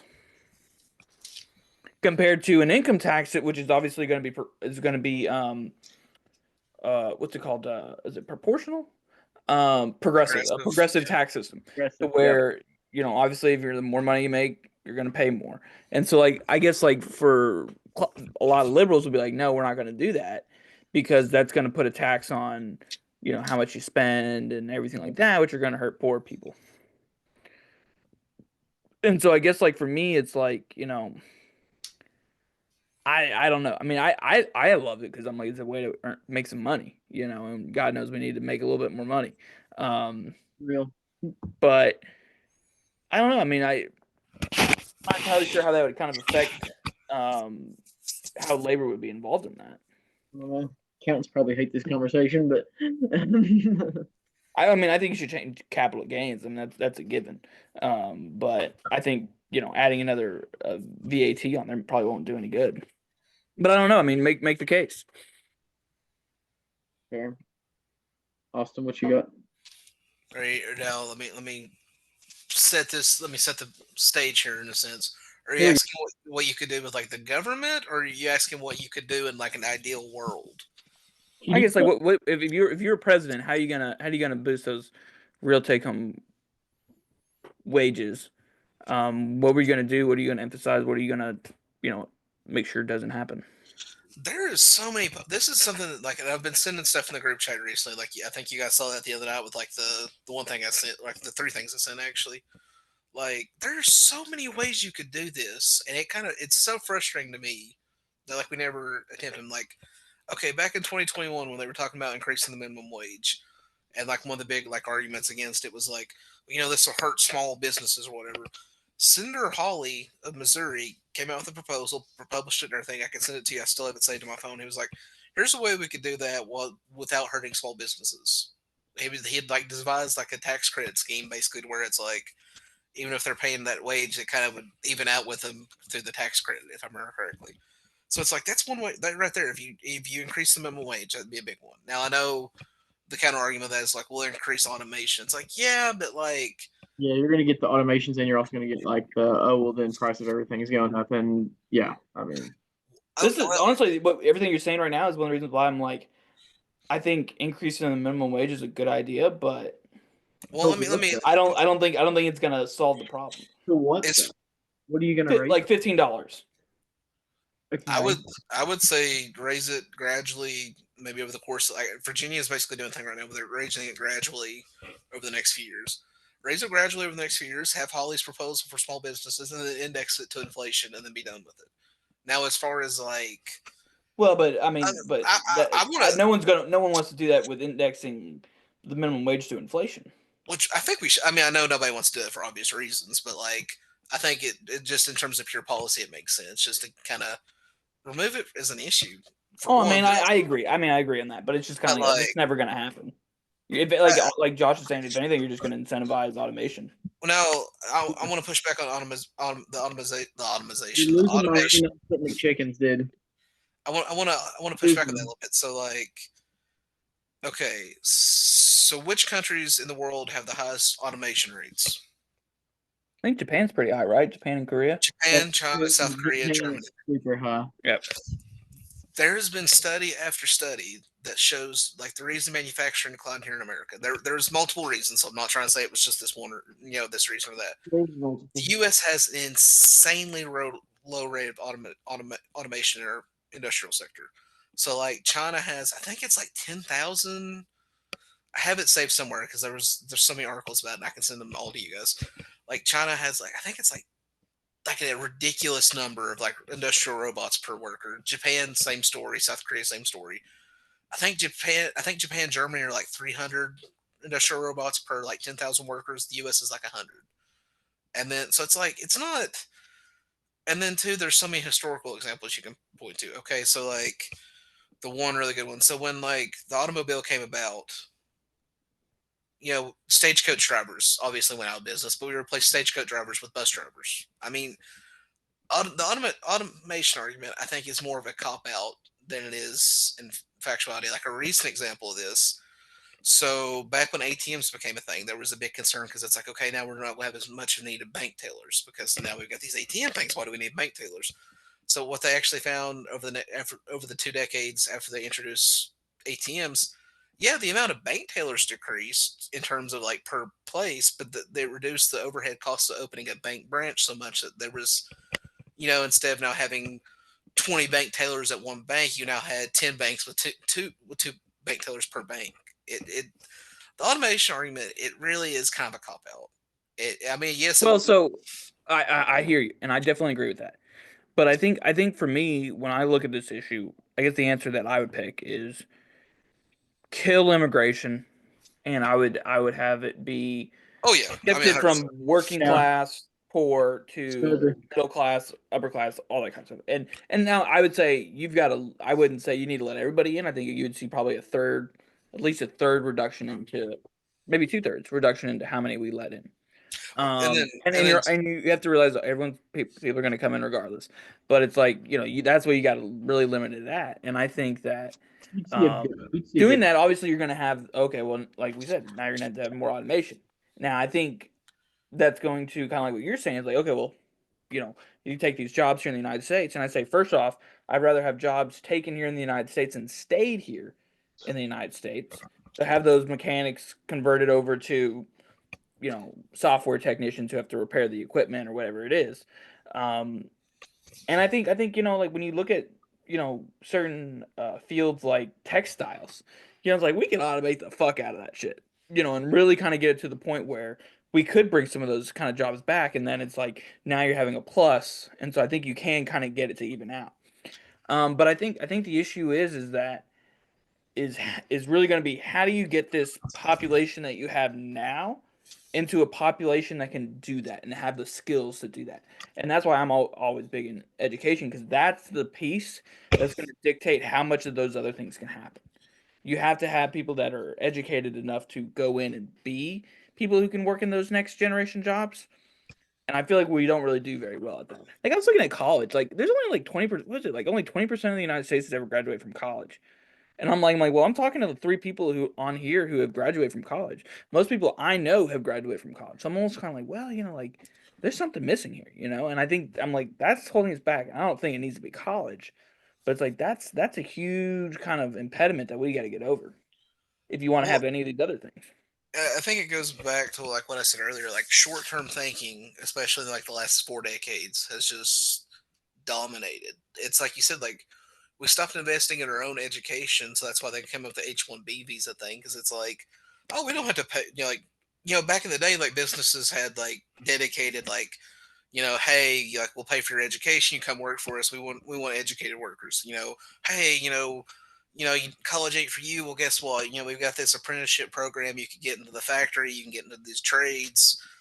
And then they just stopped doing that Oh yeah, because, and I mean, like it's like I said, it's just that used so. to be like a thing. Like Oh oh yeah, hey, like my dad worked at the plant. I'm gonna go get the job, and I'll end up taking his job down the road.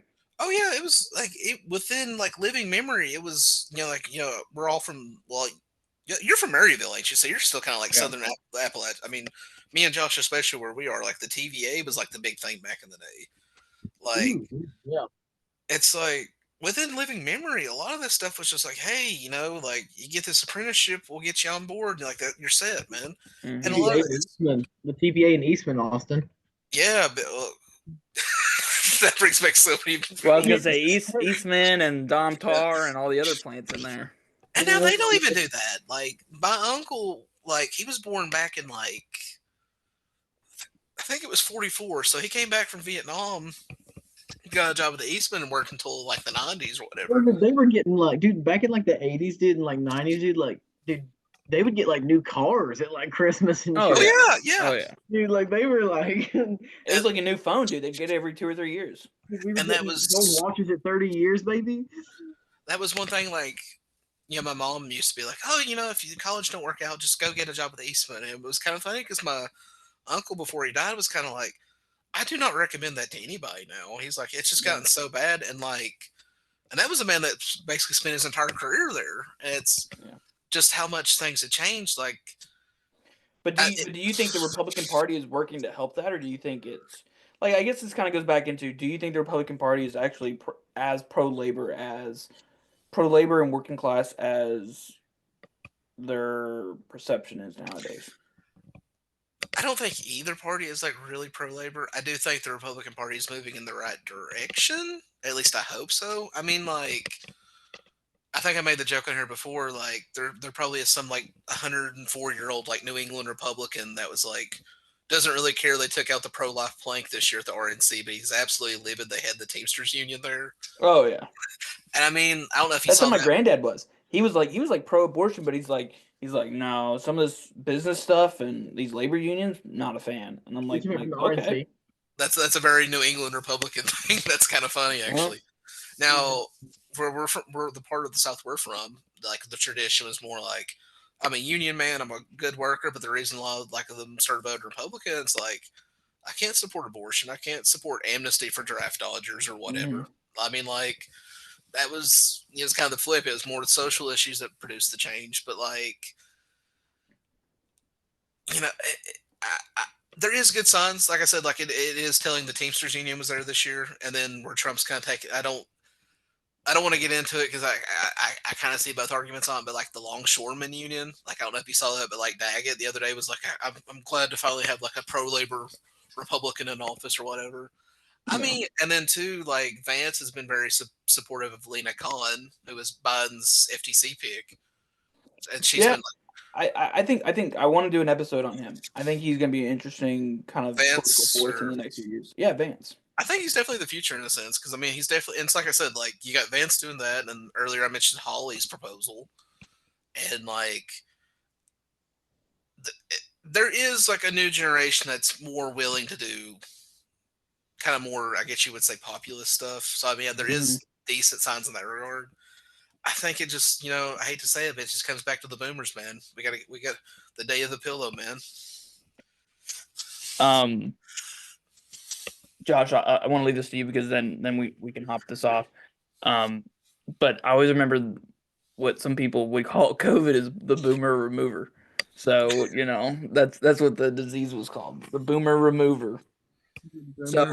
So so Josh, let's end this on this. So with okay, so and let's tie back to the labor thing. That way I can put it in the thumbnail, and have the three segments essentially. So with this labor and everything like that, and what these costs are, I want to leave it with. I think a huge part that I didn't mention that is 100% there is you got to have trade policy that's going to support that 100%. That's trade policy with China. That's trade. I'm not talking about industrial policy, but I think trade policy with China, Europe, all these other countries. You've got to change that, and you've got to balance it out. And one of the reasons why I think this is one of the reasons why I think he did one of the things he will be remembered for doing a good job on is that. And so I want to throw it to you, Josh, and then we'll end it with Austin. Do you think that like how important is having a good trade policy with actually increasing the wages and things like that. Oh, I mean, it's super important. You got to think it's And hold on, where do you and Austin? I want something different. Where do you see like okay, like that's one area that we got to do better on. Like we got to do better at making soybeans. Like that's the that's the one policy that we need to really shift on our trade policy so that we can make sure that we're doing the best we can at soybeans and really advancing our interests. well. So, like, I mean, will you take like two answers in a way? Because Yeah, like, good. Give me everything you got.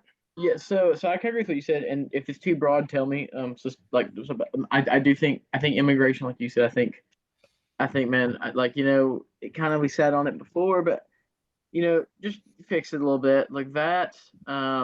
I think that's gonna be big, and then um, I guess my other thing for like trade policy would be man, dude, I think I went blank there. I'm sorry, I went blank. Well, so just I'll just think of just, it in a just second. walk me through it. So, what are you thinking in obviously it's important, but is there anything specifically that you're like, we shouldn't be getting blown out of the water in X, Y, and Z? Like Oh I think about pretty much all the commodities. I'm like, we most some agricultural stuff, but I'm like for the most part with these commodities and steel, aluminum, a lot of these raw materials, I'm like we don't do a good job on that anymore. no, steel, aluminum, oil. Yeah. You know, even like livestock, dude. Hmm. Like we're losing to South America like badly on livestock. Yeah. Um, I think listen, and that's where I was going with it. Sorry, thank you for doing that. So livestock was where I was going. Kind of in the like you're saying about getting blown out of the water. I'll steel, aluminum. I'm upset about just probably about like everybody else. I think that we should never drop the ball on that, and obviously do that. But no, livestock for me has been one of the bigger ones because I'm like farmers in a way help make this country what it is. Like a lot of we come from farmland down here in the South. Like it's a big deal, but to watch us like absolutely get just shafted, you know, by South America on farmland and what they're doing, raising their cattle and horses right now, it's kind of absurd. Um, I think fixing that would help a lot. You bring back livestock, you know, food's going to kind of be a little bit more, accessible and things. It's help out pricing a lot. It's just a way to get back to maybe being more fruitful as a country. Like, I mean, really, sorry if that's too much there, but No, man, that's good. What do you think, Austin? Where would you kind of go? And what's one specific area that you think we need to do better at? In terms of like Trade policy and how that impacts real wage growth or I definitely real take home pay. in terms of like trade policy, I think for one, I've emphasized this before, like we have tripling dilemma. That's always going to be a problem on us in terms of being competitive when we have the world's reserve currency. We're kind of incentivized to run deficits, which make our it makes it hard for manufacturers and stuff like that to be competitive.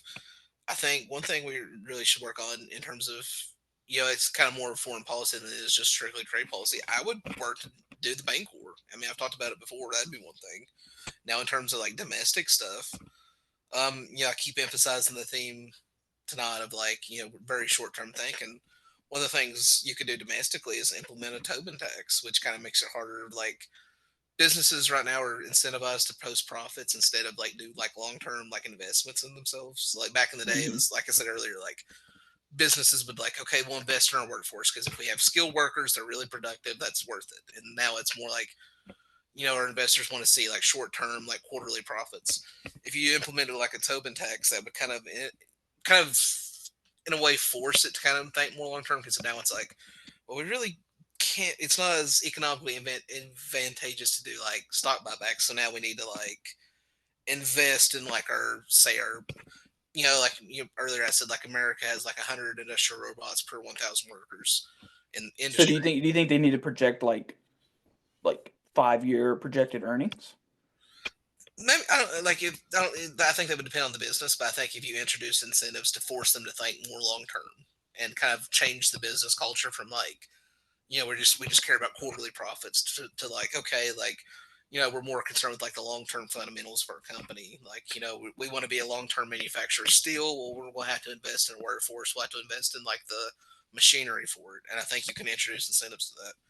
And not to like, I know this is going to sound super, super geeky, and like I want to send it to you both. I literally have an entire policy paper I wrote on this subject from like 2020, so I'll send it to you guys later.